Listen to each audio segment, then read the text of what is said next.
Assalamualaikum dan salam sejahtera. Saidina Ali bin Abi Thalib pernah berpesan bahawa bekas ilmu itu semakin diisi, semakin luas. Begitu jugalah saya berdiri di sini dengan minda yang luas. Hasil kembara saya di dunia pembacaan. Nama saya Aini Zahra Safia binti Ahmad Bahar. Saya berumur 12 tahun. Kod sekolah saya ialah BBA 1002. Hobi saya membaca buku dan saya bercita-cita ingin menjadi seorang doktor. Hari ini, saya ingin berkongsi sebuah buku ilmiah yang bertajuk Luka dan Melecet. Buku ini merupakan salah satu siri daripada buku pertolongan cemas dan diterbitkan oleh Damai Bakti Sendirian Berhad. Mengandungi 28 halaman bercetak. Buku ini penuh dengan gambar berwarna-warni. Gambar-gambar di dalam buku ini sangat membantu pembaca memahami maklumat di dalam buku ini dengan lebih jelas. Buku ini diterbitkan pada tahun 1987, 38 tahun yang lalu. Saya memilih buku ini kerana saya ingin menghargai ilmu di dalamnya. Yang tak lapuk dek hujan, tak lekang dek panas. Kawan-kawan, kadang-kadang kita terjatuh, kadang-kadang kita tersadung dan dari situlah bermulanya luka dan melecet. Luka ialah kecederaan atau kerosakan pada tisu badan seperti kulit terkoyak, terpotong, calar atau pecah yang biasanya menyebabkan pendarahan. Melecet pula apabila kulit menggelupas dan melepuh. Contohnya, apabila kita menetas desa sejauh 3 km dengan memakai kalsut yang ketat atau tidak memakai stokin, geseran di bahagian belakang kaki, bergelangan kaki akan menyebabkan kulit kita melecet, berair dan pedih. Meskipun luka tidak dianggap serius, tetapi kecederaan tersebut perlulah dirawat. Sebenarnya, saya telah membaca buku ini pada awal Februari. Selepas saya membaca buku Luka dan Melecet, saya mula faham betapa pentingnya menjaga luka walaupun kecil.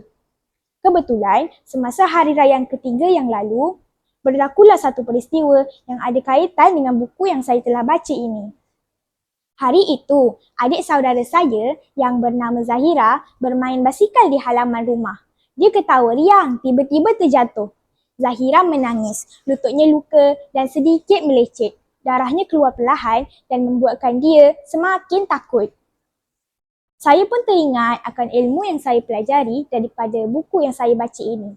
Dengan tenang, saya memujuk dan membawa Zahira masuk ke dalam rumah. Pertama, saya membersihkan luka dengan air bersih. Zahira terasa pedih tetapi saya menenangkannya.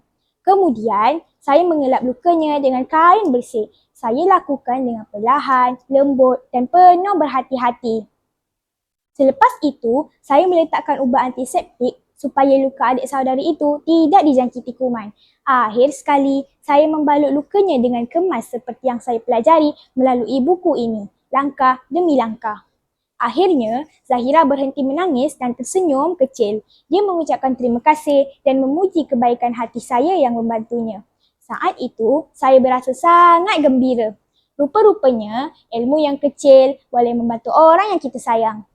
Kawan-kawan, buku Luka dan Melecet ini memberikan kita ilmu asas tentang jenis-jenis luka, cara membersihkan luka serta langkah-langkah pertolongan cemas yang betul. Ilmu ini amat penting kerana ia membantu kita bertindak dengan cepat dan tepat ketika kecemasan berlaku. Di antara kebaikan utama buku ini ialah ia mengajar kita supaya tidak panik ketika berdepan kecederaan. Kita juga dapat mengetahui cara merawat luka dengan bersih dan selamat serta mengelakkan jangkitan. Sebagai contoh, buku ini menerangkan bahawa luka perlu dibersihkan terlebih dahulu sebelum dibalut. Jika tidak, kuman boleh masuk dan menyebabkan jangkitan. Selain itu, buku ini juga mendidik kita menjadi seorang yang prihatin dan bertanggungjawab. Dengan ilmu ini, kita bukan sahaja boleh menjaga diri sendiri, malah mampu membantu orang lain. Ilmu daripada buku ini ibarat penyelamat kecil dalam kehidupan seharian. Kesimpulannya, buku Luka dan Melecet sangat sesuai dibaca oleh semua peringkat umur kerana bahasanya mudah, ilmunya berguna dan dapat diamalkan dalam kehidupan seharian. Kawan-kawan, ilmu bukan sekadar untuk dibaca, tetapi untuk digunakan. Hari ini kita belajar. esok kita membantu. Ingatlah, luka boleh sembuh, melecet boleh hilang. Tetapi ilmu yang kita pelajari akan kekal selama-lamanya. Sekian, terima kasih.